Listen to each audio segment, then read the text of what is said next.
Monsieur le ministre de la Culture, de la Jeunesse et des Sports, Madame la ministre de l'Aménagement du Territoire National, de l'Urbanisme, de l'Habitat et de la Politique de la Ville, Monsieur le Wali de la région Rabat-Salé-Kénitra, Monsieur le responsable du programme Culture du Bureau de l'UNESCO pour le Maghreb, Mesdames et Messieurs, c'est pour moi un grand plaisir que de m'adresser à vous ce matin au nom de la Fondation pour la sauvegarde du patrimoine culturel de Rabat, pour vous souhaiter très cordialement la bienvenue à cette rencontre. La ville de Rabat a connu, vous le savez, d'importants chantiers initiés par Sa Majesté le roi Mohamed VI, que Dieu l'assiste, chantiers qui ont visé à la conservation des attributs, des monuments et des sites historiques de la ville, tout particulièrement depuis l'inscription de celle-ci sur la liste du patrimoine mondial de l'UNESCO. Les processus de conception et de gestion de ces projets ont été systématiquement basés sur des référentiels qui déterminent la nature du mode opératoire d'intervention et qui déterminent les dispositions architecturales, paysagères et urbanistiques à respecter. De la même manière, il a été fait en sorte que ces projets assimilent, intègrent les valeurs du patrimoine qui définissent le bien inscrit, que ce soit sur le plan spatial ou temporel. Toujours est-il que ces interventions soulèvent souvent des interrogations quant à la conservation et à la préservation de l'ensemble urbain historique. Questions liées à la contemporanéité, questions relatives au courant architectural, questions en relation avec l'intégration dans le paysage et questions entre reprises, rappels ou carrément relecture des attributs urbains et architecturaux du patrimoine. En fait, on se rend compte qu'il est essentiel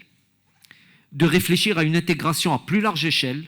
de toutes les valeurs patrimoniales, culturelles, paysagères dans les stratégies de conservation et de développement urbain, face à des contraintes qui d'ailleurs deviennent de plus en plus diverses. Dans ce sillage, il s'est avéré nécessaire de mettre au point des outils au service de la conservation urbaine, et ce sont justement ces outils qui sont aujourd'hui portés par la recommandation de l'UNESCO concernant le paysage urbain historique. 2021 marque donc le 10e anniversaire de cette recommandation, qui se définit, je le rappelle, comme la résultante d'une stratification historique de valeurs et d'attributs culturels et naturels, dépassant les notions de centre historique ou d'ensemble historique pour inclure le contexte urbain plus large et son environnement géographique. De fait, et dans son programme de célébration du 10e anniversaire de cette recommandation, et conformément aux directives de sa présidente, Son Altesse Royale la Princesse Lel Hasna, la Fondation organise, en partenariat avec le ministère de la Culture, de la Jeunesse et des Sports, le ministère de l'Aménagement du Territoire National, de l'Urbanisme, de l'Habitat et de la Politique de la Ville, et le Bureau de l'UNESCO pour le Maghreb, mais aussi avec le soutien actif de la wilaya de Rabat-Salé-Kénitra, cette rencontre en vue de contribuer à une compréhension renouvelée